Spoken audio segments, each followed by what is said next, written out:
Y estamos juntos una vez más para poder abrir la palabra de Dios. Y hoy con un tema súper importante. ¿Cuál es el impacto que los pensamientos tienen en la vida del ser humano?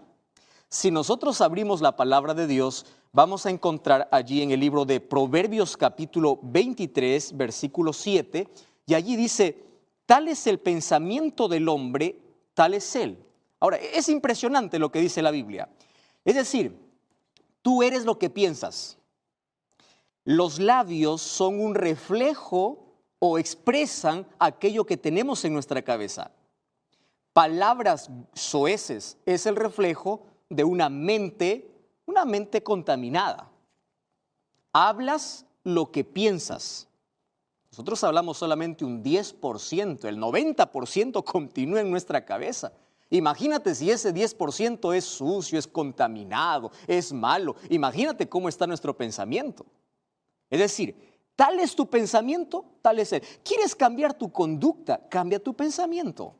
¿Quieres cambiar tus acciones? ¿Quieres cambiar tu comportamiento? ¿Quieres cambiar tu vida? El cambio comienza por nuestra cabeza. Porque todo lo que hagamos solamente es un reflejo de aquello que nosotros pensamos. ¿Cuántas cosas en la vida nosotros mismos nos hemos encargado de arruinar o de poder superar situaciones? Por ejemplo, voy a partir de algo muy simple. Personas que despiertan el día lunes ya cansados, ¿verdad? Y personas que dicen, hoy es un día pésimo. Ya lo pensaste y ya lo hablaste y ya reforzaste. Y si tú crees en eso, ese día te va a ir pésimo. Nuestros pensamientos influyen grandemente en nuestras acciones. ¿Ya escuchaste aquel famoso poema del poder del pensamiento? Si tú crees que puedes, puedes. Tú crees que eres fracasado, eres fracasado. El pensamiento influye tanto, tiene un poder extraordinario. Ahora, nuevamente el texto, porque ¿cuál es su pensamiento? El pensamiento que está en su corazón, está hablando de pensamientos, corazón está hablando de mente, tal es él. Entonces yo te pregunto, ¿qué piensas? ¿A qué dedicas tiempo en la vida? Y nuestros pensamientos se forman en base a lo que nosotros vemos y lo que escuchamos. Ahora, es interesante que tradicionalmente, de manera tradicional, se ha entendido que la inteligencia es la capacidad mental de una persona. ¿Y cómo se puede medir esto? Bueno, a través de un examen de un coeficiente intelectual. Nosotros esto hemos escuchado alguna vez. Y allí tú puedes hacer un examen, un test, etcétera, etcétera, y tú puedes ver cuál es el grado de coeficiente intelectual. Solo que digo que esto es lo que tradicionalmente se entiende. ¿Por qué?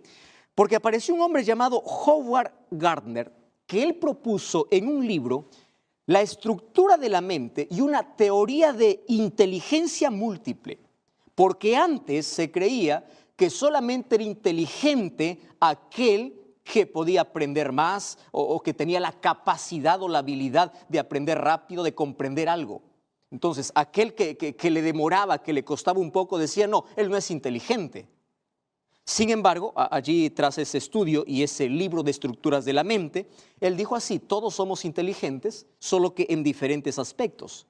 Entonces, no se trataba solamente de una habilidad, que era la habilidad lógica con el cual se medía el coeficiente intelectual, sino también, ahora dice, nosotros somos inteligentes, pero cada uno en una habilidad distinta. Y allí nosotros conocemos las famosas 8 categorías de inteligencia, ¿no? Para repasar, por ejemplo, él dijo, algunos tienen la inteligencia naturalista, aquellos que le gusta todo lo relacionado con la naturaleza. Otros tienen la inteligencia musical, no todos lo tienen. Les gusta cantar, les gusta tocar un instrumento. Otros tienen la inteligencia lógico-matemático.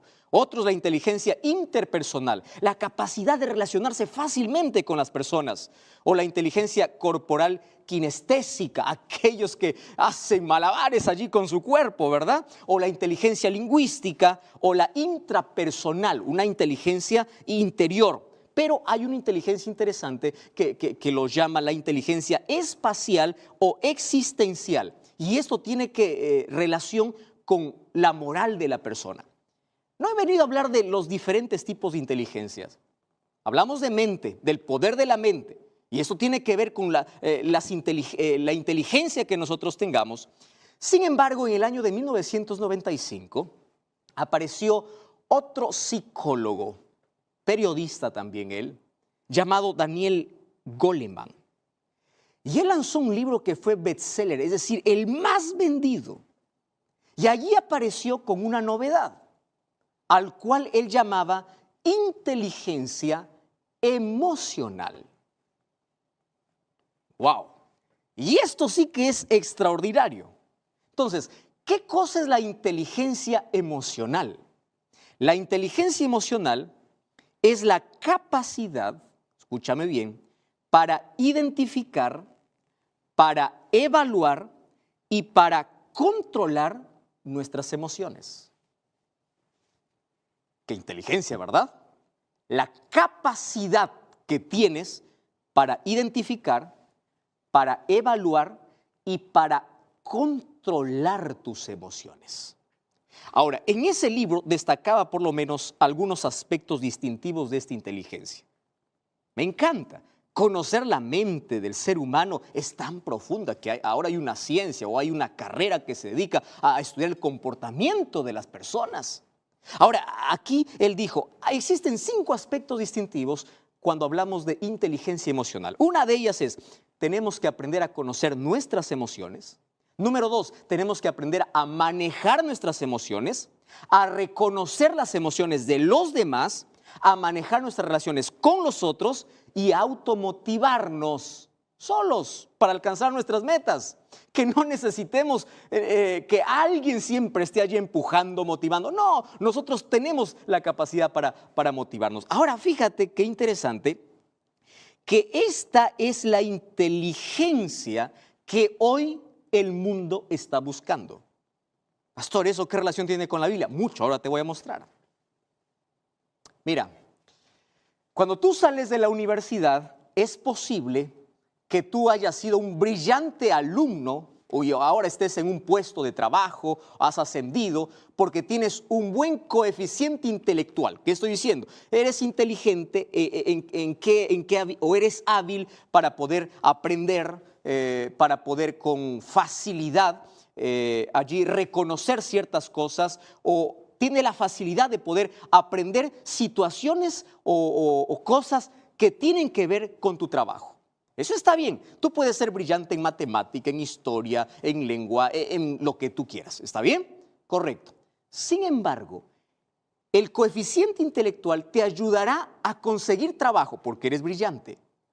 Pero quien te ayudará a mantenerte en el trabajo no es tu coeficiente intelectual, sino es tu coeficiente emocional. Esto tiene que ver con relaciones. Hoy, las empresas, más que personas brillantes en conocimiento, buscan personas que sepan relacionarse, personas que sepan controlar sus emociones, personas que tengan ese tipo de madurez para poder enfrentar los problemas y los desafíos que la empresa les presenta. Eso es lo que se conoce hoy como coeficiente emocional. Y sabes una cosa, nuestro coeficiente emocional es aquello que nosotros alimentamos todos los días y esto tiene que ver con todo lo que nosotros vemos o escuchamos. Por ejemplo, mira, se hizo un estudio que mientras más miramos programas de entretenimiento que no nos ayudan a nuestro desarrollo personal, nuestra creatividad baja y nuestro rendimiento académico también. Es por eso que de allí muchos se preocupan y dicen, pero ¿por qué? ¿Qué pasó con mi hijo, verdad? Bajó en su rendimiento académico. ¿Qué cosa está mirando? ¿Cómo está alimentando su mente? Y tú sabes que esto es un principio bíblico. Si tú vas al libro de 2 de Corintios capítulo 3, versículo 18, el apóstol Pablo dice que nosotros somos aquello que vemos. Es por eso que en 2 de Corintios 3, 18 nos insta a contemplar a Cristo Y mientras más contemplemos a Cristo a través de la palabra de Dios, a través de la comunión con Él, nosotros nos pareceremos a Él, porque finalmente, con aquello que alimentamos nuestra mente, es la manera como nosotros vamos a reaccionar y enfrentar en la vida. Hablar del poder de la mente es impresionante. Pero ahora voy al punto principal. ¿Tú sabías que nuestras creencias moldean nuestras emociones? Wow, aquí estoy hablando de otro aspecto importantísimo, ¿verdad? Aquello que crees puede determinar la manera como enfrentas las circunstancias de la vida. Yo encuentro en la Biblia una historia impresionante. 2 hombres fueron tratados injustamente. Pablo y Silas fueron azotados, fueron llevados a la cárcel, colocados sus pies en cepo, ellos no podían moverse, y ellos, en lugar de lamentar la injusticia, en lugar de maldecir a la gente que le trataba así, ellos empezaron a alabar a Dios. Esa historia yo la encuentro en la Biblia, en el libro de Hechos, capítulo 16. Mira cómo el poder de sus creencias, de su fe, hacía que ellos puedan sobreponerse a la circunstancia más adversa de la vida. ¿Cuál es tu comportamiento cuando enfrentas diversas situaciones difíciles? Ellos tenían un coeficiente emocional basado en principios. Y ellos controlaban sus emociones porque sus principios estaban en la palabra de Dios. Su esperanza y su fe se sobreponía al dolor. Ahora te das cuenta cuán importante o cuánto influye aquello que creemos o en quién confiamos para enfrentar las diversas situaciones de la vida. En la Biblia yo encuentro por lo menos 3 ejemplos de 3 personajes que me ayudan a ver cómo funciona el poder de nuestro pensamiento. Por ejemplo, y cómo nuestras creencias o nuestros principios determinan la manera como nosotros pensamos y enfrentamos la vida. Encuentro, por ejemplo, a un rey Saúl. Este rey Saúl tenía una distorsión cognitiva de exageración y minimización. ¿Qué significa eso? Exageraba lo que no era importante y minimizaba aquello que sí era importante. Cuando habló con el profeta Samuel, él minimizó su pecado, dijo, lo que yo hice es tan pequeño.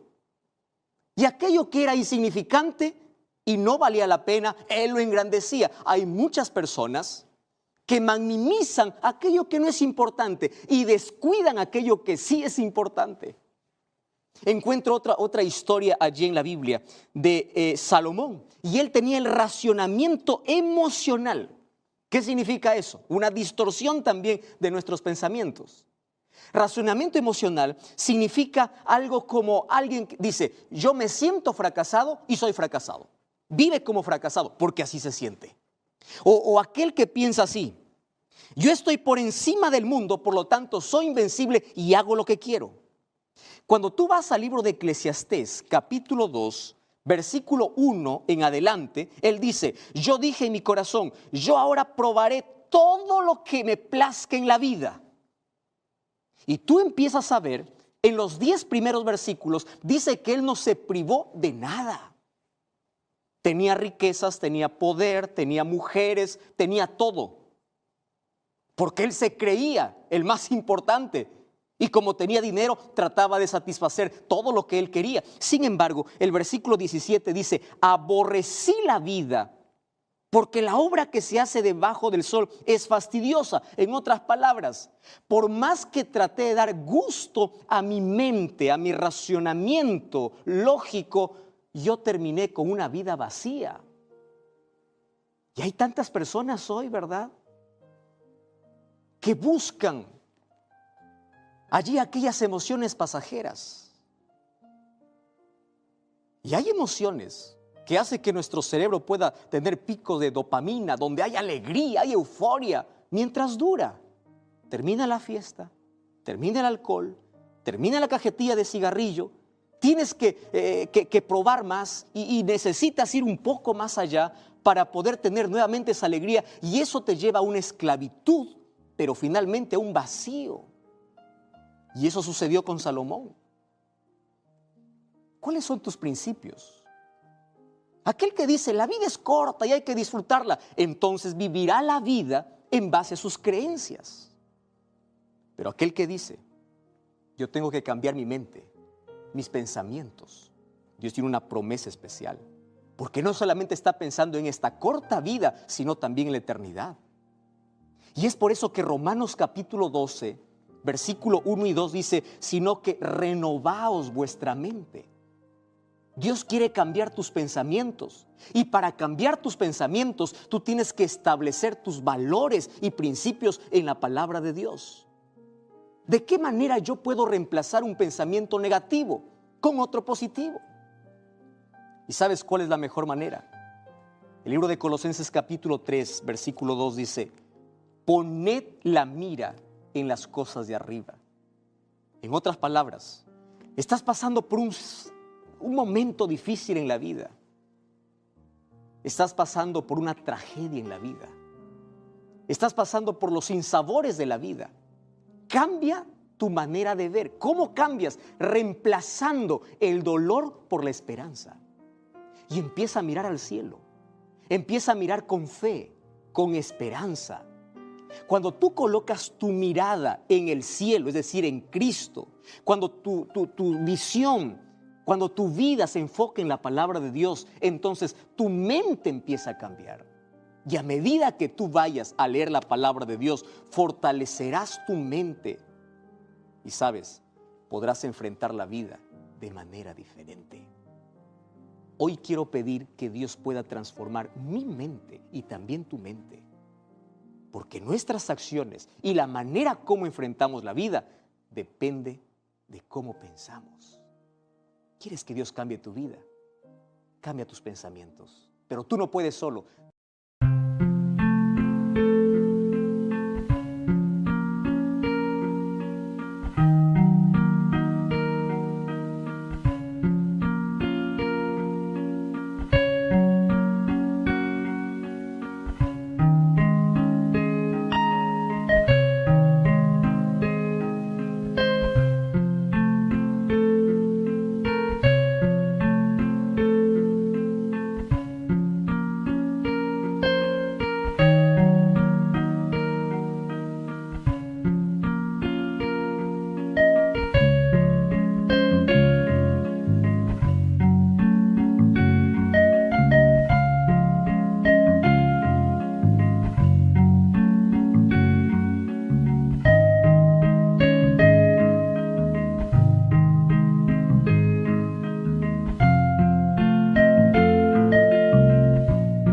Deja que Dios trabaje en ti.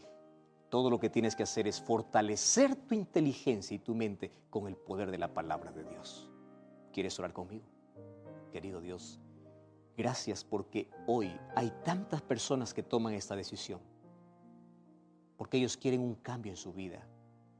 Quieren que sus acciones, su comportamiento, conducta sea diferente. Mas no podemos si nuestra mente continúa siendo la misma. Queremos que renueves nuestra mente. Queremos que tu palabra limpie nuestra mente.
Y a partir de hoy queremos fortalecer nuestros pensamientos porque nuestras creencias y valores van a estar basados solamente en tu palabra.